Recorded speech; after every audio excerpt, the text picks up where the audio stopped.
Students, আজি মই তোমালোকৰ প্ৰথম অধ্যায়ৰ যিটো মাধ্যমিক শিক্ষা আয়োগ 1952-53 চনৰ সেকেন্ডাৰী এডুকেশ্যন কমিশ্যন এইখনৰ ওপৰত অকণমান আলোচনা কৰিম বুলি ভাবিছোঁ। এতিয়া তোমালোকৰ প্ৰথম অধ্যায়ত আছে স্বাধীনোত্তৰ কালত ভাৰত আৰু অসমৰ মাধ্যমিক শিক্ষাৰ বিকাশ। তাৰ প্ৰথম টপিকটোৱে হৈছে তোমালোকৰ মাধ্যমিক শিক্ষা আয়োগ 1952-53 চন। এতিয়া স্বাধীনোত্তৰ মানে কি? স্বাধীনতাৰ পিছৰ অৰ্থাৎ 1947 চনৰ পিছৰ সময়ছোৱাত তোমালোকৰ ভাৰত আৰু অসমৰ মাধ্যমিক শিক্ষা ব্যৱস্থা কেনেধৰণৰ আছিল সেইখিনিৰ ওপৰত তোমালোকক লাগে। ইয়াৰ প্ৰথম টপিকটোৱে হৈছে মাধ্যমিক শিক্ষা আয়োগ 1952-53 চন। এতিয়া 1948 চনতেই যিখন আমাৰ central advisory board of education cab বুলি কোৱা হয়, কেন্দ্ৰীয় শিক্ষা উপদেষ্টা পৰিষদ। এই কেন্দ্ৰীয় শিক্ষা উপদেষ্টা পৰিষদে আমাৰ ভাৰতবৰ্ষৰ মাধ্যমিক শিক্ষাৰ পৰিস্থিতি কেনেকুৱা আছিল, সেই সময়ৰ মাধ্যমিক শিক্ষা ব্যৱস্থা কেনেধৰণৰ আছিল, ইয়াৰ সমস্যাবিলাক কেনেধৰণৰ আছিল, এইখিনিৰ ওপৰত তেওঁলোকক অনুসন্ধান কৰিবলৈ আৰু বিশ্লেষণ কৰিবলৈ, আৰু মাধ্যমিক শিক্ষা যিহেতু সেই সময়ত সাংগঠনিক দিশ ঠিক নাছিল, গতিকে সেই শিক্ষা ব্যৱস্থাৰ সাংগঠনিক দিশ আৰু লগতে ইয়াৰ উদ্দেশ্য কেনেধৰণৰ হ'ব লাগিব, ইয়াৰ পাঠ্যপুথি কেনেধৰণৰ হ'ব লাগিব, এই সকলোখিনি বিষয়ৰ ওপৰত অনুসন্ধান কৰিবৰ কাৰণে আৰু পৰ্যালোচনা কৰিবৰ কাৰণে এই central advisory board of education বা কেবে কি কৰিছিলে, এখন মাধ্যমিক শিক্ষা আয়োগ গঠন কৰিবৰ কাৰণে আমাৰ যি কেন্দ্ৰীয় চৰকাৰ আছিল সেই সময়ত এই কেন্দ্ৰীয় চৰকাৰৰ ওচৰত 1949 চনত প্ৰস্তাৱ আগবঢ়ায়। এতিয়া এই প্ৰস্তাৱৰ ক্ষেত্ৰত কেন্দ্ৰীয় চৰকাৰে বিশেষ গুৰুত্ব নিদিয়াত পুনৰ কি কৰা হয়, এই প্ৰস্তাৱ 1951 চনত আকৌ কি কৰা হয়, উত্থাপন কৰা হয়। ইয়াৰ ফলস্বৰূপে ভাৰত চৰকাৰে 1952 চনৰ 23 ছেপ্টেম্বৰত কি কৰে, এখন মাধ্যমিক শিক্ষা আয়োগ গঠন কৰে। সেই সময়ৰ মাদ্ৰাজ বিশ্ববিদ্যালয়ৰ উপাচাৰ্য আছিল এ লক্ষ্মণস্বামী মুডালিয়াৰ। ডক্টৰ এ লক্ষ্মণস্বামী মুডালিয়াৰক এই আয়োগৰ অধ্যক্ষ হিচাপে লৈ পেলাই এখন আয়োগ গঠন কৰা হয়, আৰু ইয়াৰ সদস্য আছিল মুঠতে 9 জন। এই 9 জন শিক্ষাবিদক লৈ আয়োগৰ এ লক্ষ্মণস্বামী মুডালিয়াৰৰ অধ্যক্ষতাত কি কৰা হয়, 250 পৃষ্ঠাজোৰা এখন প্ৰতিবেদন প্ৰস্তুত কৰি 1953 চনৰ 29 আগষ্টত চৰকাৰৰ হাতত প্ৰদান কৰে। সেইকাৰণে 52-53 চনত শিক্ষা আয়োগ গঠন কৰা হয়। 52 চনৰ 23 ছেপ্টেম্বৰত মাধ্যমিক শিক্ষা আয়োগ গঠন কৰা হৈছিল, আৰু 53 চনৰ 29 আগষ্টত চৰকাৰৰ হাতত এই আয়োগে কি কৰে, প্ৰতিবেদন প্ৰস্তুত কৰি প্ৰদান কৰে। সেইকাৰণে এই আয়োগখনক কি বুলি কোৱা হয়, মুডালিয়াৰ আয়োগ বা মাধ্যমিক শিক্ষা আয়োগ 1952-53 চন বুলি কোৱা হয়। এতিয়া ইয়াৰ সভাপতি আছিল তেনেহ'লে এ লক্ষ্মণস্বামী মুডালিয়াৰ, উপাচাৰ্য মাদ্ৰাজ বিশ্ববিদ্যালয়। ইয়াৰ সদস্যসকলৰ নামখিনি মই কৈ দিছোঁ, লগতে দেখুৱাই দিছোঁ, তোমালোকে লিখি ল'ব পাৰিবা। সচিব বা সম্পাদক আছিল ডক্টৰ এ এন বসু, কেন্দ্ৰীয় শিক্ষা বিদ্যালয় দিল্লী। ডক্টৰ কে এল শ্ৰীমালী, অধ্যক্ষ বিদ্যাভৱন শিক্ষক প্ৰশিক্ষণ মহাবিদ্যালয় উদয়পুৰ। শ্ৰীযুক্তা হংস মেহতা, বৰোদা বিশ্ববিদ্যালয়ৰ উপাচাৰ্য। শ্ৰী জে এ তাৰাপুৱালা, বোম্বাইৰ কাৰিকৰী শিক্ষাৰ সঞ্চালক বোম্বাই। শ্ৰী এম চি ব্যাস, বোম্বাইৰ নিউ এৰা বিদ্যালয়ৰ অধ্যক্ষ। শ্ৰী কে জি ছয়াদিন, ভাৰত চৰকাৰৰ শিক্ষা মন্ত্ৰালয়ৰ যুটীয়া সচিব, তেওঁ প্ৰধান সদস্য আছিল। ডক্টৰ কেনেথ ৰাষ্ট্ৰ উইলিয়াম, তেওঁ আমেৰিকাৰ আছিল, আটলাণ্টাৰ দক্ষিণ আঞ্চলিক সহযোগী সঞ্চালক আছিল। আৰু জন ক্ৰিষ্টি, জেছুইট কলেজৰ অধ্যক্ষ, অক্সফৰ্ড আছিল। এইকেইজন আছিল বিদেশী সদস্য। আৰু এই আয়োগৰ কাৰণে প্ৰায় সকলো ৰাজ্যৰ পৰাই কি হৈছিল, সভ্য নিৰ্বাচন হৈছিল, আৰু আমাৰ অসমৰ পৰা সেই সময়ৰ স্কুল পৰিদৰ্শক শ্ৰী সুৰেশ চন্দ্ৰ ৰাজখোৱাই প্ৰতিনিধিত্ব কৰিছিল। এতিয়া এই আয়োগৰ লক্ষ্য কি আছিল, কি কাৰণে এই আয়োগখন গঠন কৰা হৈছিল, এইখিনিৰ ওপৰত মই তোমালোকক অকণমান কৈ দিছোঁ। এই আয়োগৰ লক্ষ্য হৈছিল যে সেই সময়ৰ মাধ্যমিক শিক্ষাৰ সকলোবোৰ দিশ, মাধ্যমিক শিক্ষাৰ লগত জড়িত সকলোবোৰ দিশ অনুসন্ধান কৰা, কেনেধৰণৰ আছে পৰিস্থিতি, আৰু ইয়াৰ গোটেই দিশসমূহ পৰ্যালোচনা কৰি পেলাই প্ৰতিবেদন প্ৰস্তুত কৰা আছিল এই আয়োগৰ প্ৰথম আৰু প্ৰধান লক্ষ্য। দ্বিতীয়তে মাধ্যমিক শিক্ষাৰ পুনৰ্গঠন আৰু উন্নতিৰ বাবে ল'ব লগা ব্যৱস্থা কি হ'ব, যে মাধ্যমিক শিক্ষাৰ লক্ষ্য কি হ'ব, মাধ্যমিক শিক্ষাৰ বিষয়বস্তু কি হ'ব, ছাবজেক্ট মেটাৰ আৰু সংগঠন বা সাংগঠনিক দিশটো কেনেকুৱা ধৰণৰ হ'ব। আৰু দ্বিতীয়তে প্ৰাথমিক শিক্ষা, বুনিয়াদী শিক্ষা আৰু উচ্চ শিক্ষাৰ লগত মাধ্যমিক শিক্ষাৰ সম্বন্ধ স্থাপন কৰা। মাধ্যমিক শিক্ষাৰ লগত প্ৰাথমিক শিক্ষা, বুনিয়াদী শিক্ষা, যাক আমি বেচিক এডুকেশ্যন বুলি কওঁ মহাত্মা গান্ধীৰ, আৰু উচ্চ শিক্ষা মাধ্যমিকৰ পিছৰখিনি উচ্চ শিক্ষা, এইখিনিৰ লগত মাধ্যমিক শিক্ষাৰ সম্বন্ধ স্থাপন কৰা আছিল ইয়াৰ লক্ষ্য। বিভিন্ন প্ৰকাৰৰ মাধ্যমিক স্কুলৰ মাজত প্ৰয়োজনীয় সম্বন্ধ স্থাপন কৰা। সেই সময়ত বিভিন্ন প্ৰকাৰৰ কি আছিল, মাল্টিপাৰ্পাছ কিছুমান স্কুল আছিল। গতিকে সেই সকলোবিলাক যেনেকুৱা ধৰণৰ মাধ্যমিক বিদ্যালয় আছিল, কিছুমান ইংৰাজী মাধ্যমৰ আছিল, কিছুমান দেশীয় আছিল, এই সকলোবিলাক বিদ্যালয়ৰ মাজত প্ৰয়োজনীয় সম্বন্ধ স্থাপন কৰা আছিল ইয়াৰ উদ্দেশ্য। চতুৰ্থতে মাধ্যমিক শিক্ষাৰ লগত জড়িত অন্যান্য সমস্যাসমূহ, ইয়াৰ লগত জড়িত বিভিন্ন সমস্যাসমূহ কি, এইখিনি কথা আলোচনা কৰাটো বা পৰ্যালোচনা কৰাটো আছিল আয়োগৰ লক্ষ্য। এতিয়া এই শিক্ষা আয়োগত সন্নিৱিষ্ট 15টা অধ্যায় তলত উল্লেখ কৰা হ'ল। এইকেইটা চাই লোৱা। প্ৰস্তাৱনা, ইয়াত কি আছিল, প্ৰস্তাৱনা, বৰ্তমান পৰিস্থিতিৰ মূল্যায়ন, মাধ্যমিক শিক্ষাৰ লক্ষ্য আৰু উদ্দেশ্য পুনৰ্গঠন, শিক্ষাৰ নতুন সাংগঠনিক ব্যৱস্থা, ভাষা অধ্যয়ন, পাঠ্যক্ৰম আৰু পাঠ্যপুথি প্ৰস্তুতকৰণ, গতিশীল শিকন পদ্ধতি, চৰিত্ৰ গঠনৰ শিকন, মাধ্যমিক স্কুলৰ পথ প্ৰদৰ্শন আৰু নিৰ্দেশনা কাৰ্য, শিক্ষাৰ্থীৰ দৈহিক কল্যাণ আঁচনি, পৰীক্ষা আৰু মূল্যায়ন ব্যৱস্থাৰ উন্নতি সাধন, শিক্ষা ব্যৱস্থাৰ উন্নতি সাধন, শৈক্ষিক প্ৰশাসন ব্যৱস্থা, অৰ্থ ব্যৱস্থা আয়োগৰ দৃষ্টিত মাধ্যমিক বিদ্যালয়, অৰ্থাৎ মুডালিয়া আয়োগৰ মতে মাধ্যমিক শিক্ষাৰ বিদ্যালয়সমূহ কেনেকুৱা ধৰণৰ হ'ব লাগে। এইখিনি কথা আছিল মাধ্যমিক শিক্ষাৰ মুঠতে 15টা অধ্যায়, আৰু ইয়াত কি আছিল 250টা পৃষ্ঠা আছিল। এতিয়া এই মাধ্যমিক শিক্ষাৰ লক্ষ্য উদ্দেশ্যৰ পুনৰ সংগঠন, অৰ্থাৎ মাধ্যমিক শিক্ষাৰ ৰিঅৰ্গেনাইজেশ্যন কেনেকৈ আমি কৰিম, AIIMS and objectives of secondary education. এতিয়া সেই সময়ত মাধ্যমিক শিক্ষাৰ সমস্যাসমূহ কেনেধৰণৰ আছিল, এইখিনি তেওঁলোকে বিচাৰি পাইছিল। প্ৰথমতে হৈছে পুথিগত, অৰ্থাৎ বুকেজ, অৰ্থাৎ সেই সময়ৰ মাধ্যমিক শিক্ষা পুথিগত, যান্ত্ৰিক আৰু গতানুগতিক আছিল। তাৰমানে পুথিৰ ওপৰতে বেছি গুৰুত্ব প্ৰদান কৰা হৈছিল। পুথিত থকা তত্ত্ব, ভাৱমূলক জ্ঞান আৰু তত্ত্বই ব্যক্তিগত পাৰ্থক্য অনুসৰি শিক্ষাৰ্থীৰ চাহিদা পূৰণ কৰিব নোৱাৰে। সকলো ছাত্ৰ ছাত্ৰীৰে নিজস্ব বৈশিষ্ট্য থাকে, তেওঁলোকৰ নিজস্ব ব্যক্তিত্ব থাকে, বুদ্ধিৰ পৰিমাণ সকলোৰে বেলেগ বেলেগ থাকে, তেওঁলোকৰ চাহিদাসমূহ নিডছসমূহ বেলেগ বেলেগ ধৰণৰ, তেওঁলোকৰ প্ৰয়োজনীয়সমূহ বেলেগ বেলেগ ধৰণৰ। গতিকে সেই প্ৰয়োজনীয়তাবিলাক পূৰণ কৰিব পৰা সেইটো সময়ত মাধ্যমিক শিক্ষা ব্যৱস্থাই কৰিব পৰা নাছিল। দ্বিতীয়তে আছিল ত্ৰুটিপূৰ্ণ পাঠ্যক্ৰম। সেইটো সময়ত পাঠ্যক্ৰম ব্যৱস্থা, পাঠ্যক্ৰম কি আছিল, মাধ্যমিক শিক্ষাৰ পাঠ্যক্ৰম আছিল ত্ৰুটিপূৰ্ণ, ভুল আছিল। এই আয়োগে কৈছিল যে মাধ্যমিক শিক্ষা পাঠ্যক্ৰম যথেষ্ট ঠেক গণ্ডিৰ আছিল বুলি কোৱা হৈছে, আৰু যথেষ্ট গধুৰ বিষয়বস্তুৰে পৰিপূৰ্ণ। যিবোৰ বিষয়বস্তু আছিল তেওঁলোকৰ বয়সৰ লগত খাপ নোপোৱা কিছুমান কি আছিল গধুৰ বিষয়বস্তু ইয়াত সন্নিৱিষ্ট কৰা হৈছিল, আৰু বাস্তৱৰ লগত সম্বন্ধ নাছিল। বাস্তৱ জীৱনৰ লগত মাধ্যমিক শিক্ষা ব্যৱস্থাৰ যিসমূহ পাঠ্যক্ৰম বা বিষয়বস্তু অন্তৰ্ভুক্ত কৰা হৈছিল সেইবিলাক বাস্তৱ জীৱনৰ লগত সম্বন্ধ নাছিল। সেইকাৰণে ই ছাত্ৰ ছাত্ৰীৰ সৰ্বতোমুখী বা সকলো প্ৰকাৰৰ বিকাশ সাধনত সহায় কৰিব পৰা নাছিল। এইটো মাধ্যমিক শিক্ষা আয়োগে সেই সময়ৰ মাধ্যমিক শিক্ষা ব্যৱস্থা পৰ্যালোচনা কৰি তেওঁলোকে সেই সময়ৰ পৰিস্থিতি অনুসৰি তেওঁলোকে সেইটো পাইছিল। আমাৰ পাঠ্যপুথি আছিল, আমাৰ পাঠ্যক্ৰম আছিল পুথিগত মাধ্যমিক শিক্ষা ব্যৱস্থাৰ, আৰু কি আছিল পাঠ্যক্ৰম ত্ৰুটিপূৰ্ণ আছিল বুলি কোৱা হৈছিল।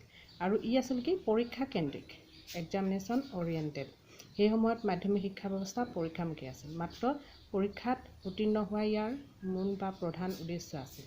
মাধ্যমিক শিক্ষা ব্যৱস্থাত যুক্তি, চিন্তা, নিজস্ব প্ৰতিভা আৰু আত্মপ্ৰচেষ্টাত গুৰুত্ব দিয়াতকৈ কিহৰ ওপৰত গুৰুত্ব দিয়া হৈছিল, যে পাঠ্যক্ৰমৰ বিষয়বস্তু যেনেকৈ হ'লেও মুখস্থ কৰিব লাগে, যিটো আমি পেৰট লাৰ্ণিং বুলি কওঁ, ভাটৌৰ শিক্ষা, আৰু পৰীক্ষাত সেইখিনি মনত ৰাখি পৰীক্ষাত লিখি উত্তীৰ্ণ হোৱাটোৰ ওপৰতহে বেছি গুৰুত্ব প্ৰদান কৰা হৈছিল। যি বাস্তৱিক জ্ঞান বা ব্যৱহাৰিক জ্ঞান এইখিনিৰ ওপৰত গুৰুত্ব প্ৰদান কৰা হোৱা নাছিল। চতুৰ্থতে জীৱনৰ লগত সম্বন্ধৰ অভাৱ, lake of relation with life. এইটো আগতো কোৱা হৈছে যে সেই সময়ৰ যি মাধ্যমিক শিক্ষা ব্যৱস্থা আছিল তাত তেওঁলোকৰ বাস্তৱ জীৱনৰ লগত বিশেষ সম্পৰ্ক নাছিল। বাস্তৱ জীৱনত জীয়াই থাকিবৰ কাৰণে বা সমস্যাসমূহৰ সন্মুখীন হ'বৰ কাৰণে যেনেধৰণৰ শিক্ষা বা পাঠ্যপুথিৰ প্ৰয়োজন, পাঠ্যক্ৰমৰ বা বিষয়বস্তুৰ প্ৰয়োজন হয়, সেইখিনি আমি মাধ্যমিক শিক্ষা ব্যৱস্থাত দেখা নাছিলোঁ, তেওঁলোকে দেখা নাছিল। আৰু পঞ্চমতে হৈছে ইংৰাজী ভাষাৰ ওপৰত গুৰুত্ব প্ৰদান কৰা। এতিয়া 1813 চনৰ চাৰ্টাৰ আইনৰ কথা আমি জানোৱেই যে সেই সময়ত কি কৰা হৈছিল, ইংৰাজী ভাষাৰ ওপৰত বেছি গুৰুত্ব প্ৰদান কৰা হৈছিল। সেই তেতিয়াৰ পৰা আমাৰ যি মাধ্যমিক শিক্ষা ব্যৱস্থা ভাৰতবৰ্ষত আছিল, লাহে লাহে 1813 চনৰ পিছৰ পৰা কি কৰা হৈছিল, মাধ্যমিক শিক্ষা ব্যৱস্থা, মাধ্যমিক শিক্ষাৰ বিদ্যালয়সমূহ এখন দুখনকৈ প্ৰতিষ্ঠা কৰা হৈছিল। আৰু সেইটো সময়ত কি কৰা হৈছিল, ইংৰাজী বিষয়ৰ ওপৰতহে বেছি গুৰুত্ব প্ৰদান কৰা হৈছিল। আমাৰ যি দেশীয় শিক্ষা ব্যৱস্থা বা আমাৰ মাতৃভাষাৰ ওপৰত বিশেষ গুৰুত্ব প্ৰদান কৰা নাছিল। ষষ্ঠতে হৈছে সহসম্বন্ধৰ অভাৱ, লেক অফ কোৰিলেশ্যন। প্ৰচলিত মাধ্যমিক শিক্ষা ব্যৱস্থাত সেইটো সময়ত কি আছিল, পাঠ্যক্ৰমখনত বিভিন্ন বিষয়ৰ লগত থাকিব লগা যিটো সহসম্বন্ধ বুলি ক'লে আমি কি বুজি পাওঁ, বিভিন্ন বিষয়সমূহ, আমি বিভিন্ন বিষয় এটা মাধ্যমিক স্তৰতে হওক বা আন স্তৰসমূহত হওক কি আমি বিভিন্ন ধৰণৰ বিষয়সমূহ অধ্যয়ন কৰিব লগা হয়। এতিয়া এটা বিষয়ৰ লগত আন এটা বিষয়ৰ যি সম্পৰ্ক, সেইটোক আমি কওঁ সহসম্বন্ধ। তাৰোপৰি এটা শ্ৰেণীৰ লগত আন এটা শ্ৰেণীৰ যি সম্পৰ্ক, সেইটোক আমি কি বুলি কওঁ, সহসম্বন্ধ।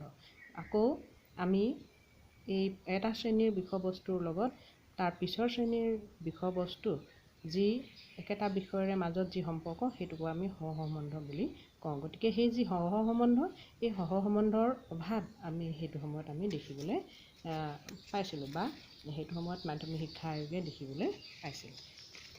ইয়াৰ পিছত আন কিছুমান সমস্যা আছে, সেইসমূহ মই চুটিকৈ বা সংক্ষেপে মই কৈ দিছোঁ। বহুমুখী পাঠ্যক্ৰমৰ অভাৱ, তাৰমানে পাঠ্যপুথিৰ ওপৰতে বেছি গুৰুত্ব প্ৰদান কৰা হৈছিল। ইয়াত বহুমুখী নাছিল, লেক অফ ডাইভাৰ্চিফাইড কাৰিকুলাম। এতিয়া নিজস্ব ৰুচি অভিৰুচি বা সামৰ্থ্য বা আগ্ৰহ অনুভূতি অনুসৰি ছাত্ৰ ছাত্ৰীৰ বিভিন্ন পাৰ্থক্য থাকে, আৰু সেই পাৰ্থক্য বা ভিন্নতা পূৰণ কৰিব পৰা পাঠ্যক্ৰমত সেই সময়ৰ মাধ্যমিক শিক্ষা পাঠ্যক্ৰমত ব্যৱস্থা নাছিল। সেইকাৰণে বহুমুখী পাঠ্যক্ৰমৰ অভাৱ বুলি কোৱা হৈছিল। নেক্সট হৈছে একীভূত, অৰ্থাৎ ইউনিলেটাৰেল। মাধ্যমিক শিক্ষা ব্যৱস্থা কি আছিল, একীভূত আছিল, কাৰণ এই শিক্ষাই শিক্ষাৰ্থীক বিশ্ববিদ্যালয়ৰ শিক্ষাৰ কাৰণে প্ৰস্তুত কৰি তোলাতহে মনোনিৱেশ কৰিছিল। তেওঁলোকক এনে শিক্ষা ব্যৱস্থাত শিক্ষক আৰু শিক্ষাৰ্থীৰ অন্তৰ্নিহিত গুণাৱলী তথা প্ৰতিভা বিকাশৰ ইয়াত কোনো সুবিধা নাছিল। নেক্সট আছে সহ পাঠ্যক্ৰমিক কাৰ্যাৱলীৰ অভাৱ। সেইটো আমি বৰ্তমান দিনতো আমি এতিয়ালৈকে আমি দেখিবলৈ পাওঁ যে লেক অফ কাৰিকুলাৰ এক্টিভিটিছ, তাৰমানে মূল পাঠ্যপুথিৰ উপৰিও আমাৰ ছাত্ৰ ছাত্ৰীৰ আন বিভিন্ন প্ৰকাৰৰ শাৰীৰিক, মানসিক, আধ্যাত্মিক, নৈতিক বা তেওঁলোকৰ ৰুচি অভিৰুচি বিকাশৰ কাৰণে আন যিবিলাক কাৰ্যাৱলী আমি কৰিবলৈ দিওঁ, সেইবিলাকক কি বুলি কোৱা হয়, সহ পাঠ্যক্ৰমিক কাৰ্যাৱলী বুলি কোৱা হয়। সেইখিনি সেই সময়ৰ মাধ্যমিক শিক্ষা ব্যৱস্থাত নাছিল। নেক্সট আছে আত্মপ্ৰকাশৰ সুবিধা নাই। তাত যিহেতু আমাৰ সহ পাঠ্যক্ৰমিক কাৰ্যাৱলীৰ অভাৱ আছিল, সেই কথাটোৱে ইয়াৰ লগত সম্পৰ্কযুক্ত যে ইয়াত ছাত্ৰ ছাত্ৰীৰ নিজৰ যি চিন্তাধাৰা, নিজৰ যি বিবেচনা, সেইখিনি তাত প্ৰকাশ কৰাৰ সুবিধা নাছিল। আৰু সেই সময়ৰ পাঠ্যক্ৰম কি আছিল, সময়সূচী অনুপযুক্ত পাঠ্যক্ৰম আছিল আৰু অবাঞ্ছিত দীঘলীয়া আৰু ব্যাপক পাঠ্যক্ৰম আছিল। গতিকে এইবিলাকক শিক্ষকসকলক বা ছাত্ৰ ছাত্ৰীসকলক আত্মপ্ৰকাশৰ সুবিধা ইয়াত দেখা পোৱা নাছিল। নেক্সট আছে লেক অফ ক্ল'জ ৰিলেশ্যন, নিবিড় সম্পৰ্কৰ অভাৱ আছিল।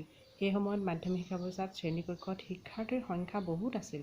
গতিকে যিহেতু আমাৰ অনুষ্ঠানৰ পৰিমাণ কম আছিল, শিক্ষা অনুষ্ঠানৰ পৰিমাণ কম আছিল, গতিকে ছাত্ৰ ছাত্ৰীৰ লগত শিক্ষকৰ যিটো সম্পৰ্ক প্ৰকৃততে গঢ়ি উঠিব লাগে, সেই মধুৰ সম্পৰ্ক গঢ়ি উঠাত কি হৈছিল, সমস্যাৰ সৃষ্টি হৈছিল। নেক্সট হৈছে সংকীৰ্ণ আৰু একপক্ষীয়, নেৰ' এণ্ড ওৱান চাইডেড। সেই সময়ত কি আছিল, মাধ্যমিক শিক্ষা আয়োগৰ মতে মাধ্যমিক শিক্ষা আছিল সংকীৰ্ণ আৰু একপক্ষীয় বিধৰ।